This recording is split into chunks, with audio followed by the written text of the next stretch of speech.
bring Howard if you want. Probably not. Probably not. I won't say a whole lot. I want to say something real quick. We had the blankets that Miss Jackie had made for several people brought up here this morning, but I could not bring the motor or lawnmower. Or anything like that on my So desk. I just put his first favorite loves in his life was his daughter and his wife on picture there. Yes, this is very last minute, and so my husband and I, Howard, we ride motorcycles, so we've been in Daytona and coming back yesterday on the back of the motorcycle. It was a beautiful day, and I was trying to think what I was going to say. And my father's been gone. He passed on January 15th of this past year, so he hasn't been gone quite a year. And I do miss him. I think that now that he's gone, and my habits had to change because I was coming up here to visit him, and that was something I felt very strongly about. There's one of him at Baptist Village, and he still had his mind all the way to the end. But I thought of this one thing, and it said, so with Charlie Kirk's passing, there's a lot of reels out there with him speaking on campuses, and one of the things he said that just made impact on me was, there's these bumper stickers, there's t-shirts out there that say, the world is better because you're in it. And what he said was that should be more of a question. Is the world better because you're in it? And that made me think of my dad. And I think of simple things. My dad was a teacher, so he impacted a lot of young people's lives that I don't even know about. So yes, that was one thing. For all of you that's coming to St. John's for a long time, my parents' house is right off of 121. And for I don't know how many years, my dad would cut the grass between his house all the way to this church and made sure that the ditches were clean, and he kept the yard here. He made sure the flags were up on the appropriate days. He helped with homecoming. So I know because he was here, this world was a better place, not only because of this church, what he gave to it and what it gave to him, what he did for me and my family. But he's greatly missed, but I know he's in heaven. That's the biggest thing. If you don't know that your parents, as young people, don't be scared to talk to your parents if you don't think they're right, and vice versa. I had to learn that probably in the last 10 years as I've gotten older. We've lost a lot of people in our family. I question myself sometimes, is everybody ready to go to heaven? You've got to be ready because you just don't know when it's going to happen. Both my mother and father, even though they didn't know their day, they were both terminal and they both knew they were going to pass. And I spent every moment with both of them that I could. But I do know family members and loved ones and friends that I know need to maybe have a little more hard conversation where they're at with their salvation. And I hope all of you here today have a great homecoming, and I'm glad to be here. I'm glad this church is still here. Yes, I agree. So thank you.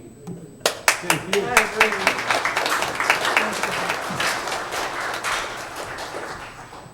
When Kathy asked me about tribute to Jackie, she says, now do you want me to get one of the kids to do it, like Brandon or somebody? And I thought for a second. I said, no, I don't. But then I ran into a problem. I started writing notes, copious notes, lots of notes. And every one of them was a funeral. Well, I did that in March. I did her funeral. I don't want to do her funeral again. So we're going to celebrate her life. This is a video that may not play all the way through. It's 10 minutes long, but it's a picture of her life from the early years. When you see the fourth picture of her as a baby, this one right here, I didn't see this picture till last year. This is Jacqueline Watt, 1 year, 3 months, 27 days old, taken 3 days before she got polio. She got polio 3 days after this picture was taken. That made her just about 1 year and 4 months old. And so anyhow, that'll be the one with her at the sand, digging the sand up. Should be coming up in the next one, I think. So anyhow, I didn't know what to say. I didn't want to do the funeral. I didn't want to rehash that. But when we were spending a lot of, there it is, when we were spending a lot of time in the hospital, over the last 3 years, we spent more time in the hospital, I think, than we spent at home. Rehab centers. Brandon, I can't remember the lady's name, but Brandon, knows her. She's the publicity person at the Waycross Hospital. She wanted to interview me. So she wrote this article. And first it was just for the hospital, but it got so much positive response, she sent it to the newspapers. So here it is. It's called Dancing Through Life. You'll understand that before I get through. Waycross. Bob and Jackie Jernigan have a love story that many dream about. The couple have been married 53 years, and even now, as Jackie faces significant health issues, Bob never leaves her side. Jackie has spent 4 months of the year in the hospital, including the couple's anniversary. It's a continuous thing, Bob said. We just go home for a visit, then we come right back. Despite the difficulties, the Memorial Satella Health and staff have gone above and beyond to show the Jernigans' care and compassion. On the anniversary, Jackie's nursing team and the dietary staff organized a special meal with balloons to mark the occasion. I can't tell you how good they treated us, Bob says, his voice breaking. They treated us like gold, and I couldn't ask for more. As their hospital stay extended, the nursing team moved Jackie to a room with a more comfortable couch for Bob to sleep on. When she was admitted to critical care, the staff found the best recliner in the unit for him, ensuring he could stay close by. In my career, I've seen death and people dying, but this is the most compassion I've ever seen by a group of people to give someone who's suffering. That's a quote that I said. The team has also allowed Bob to actively participate in Jackie's care. I was her caregiver at home. I stayed her caregiver in the hospital, changing her wound, giving her medication. They allowed me to do that. Had one rehab center that wouldn't. One rehab center. But everybody else was really cooperative with letting me help care for my wife. From the door to the floor, the Jernigans have noticed consistent dedication in patient care.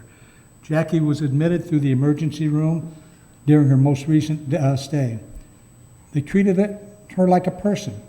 How do they do that? With so many patients, how are people more than just a number? Bob said in amazement.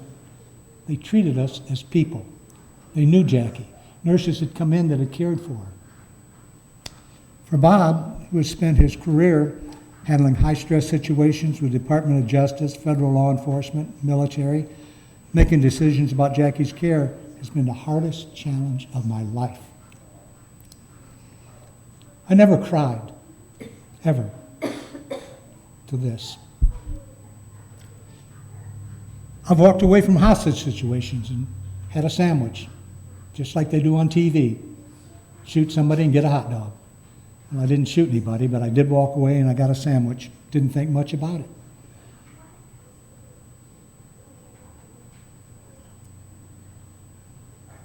Bob stays at Jackie's side around the clock, waiting for moments of clarity.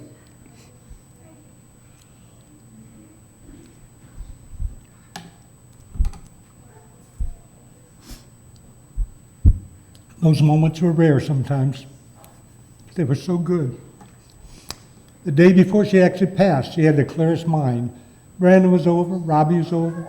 They talked, they joked, they laughed. They made fun of Robbie. You know, Jackie always said he picks. Pick, pick, pick, pick, pick, pick, pick, pick, pick. No, Brandon jumped in on that one. He couldn't let his brother go, so.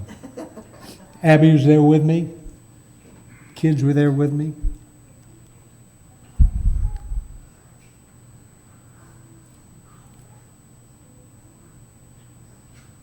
I went on to say, that's why I'm here. I have to be here for those moments when she's awake. If she woke up and I wasn't there, she'd get scared. She'd get terrified. I had to be there. Those long hours together gave Bob time to reflect on their journey. I'm going to tell you about the night we met. I told you I'm amazed that I've made 10 years here at the church. I'm amazed she kept me for 53 years. Nice you got her to start with. Well, I'm going to get to that. Me and a buddy had been out doing what guys do when they're young. Every girl that I'd asked to dance that night turned me down. Every one. Didn't matter if they were old, young, pretty, or ugly. They said no. I saw a table, last place we went in. Saw a table that was filled with a bunch of pretty girls. So then I scanned it, and I found the very prettiest one, sitting on the left side on the end, just a little bit towards the left. And I told Mick, I said, I'm going to go over there, and I'm going to ask the prettiest girl here. If I'm going to get shut down one last time, it's going to be by a beautiful girl. So I walked over, and I asked her to dance. And we danced for 53 years. She had polio.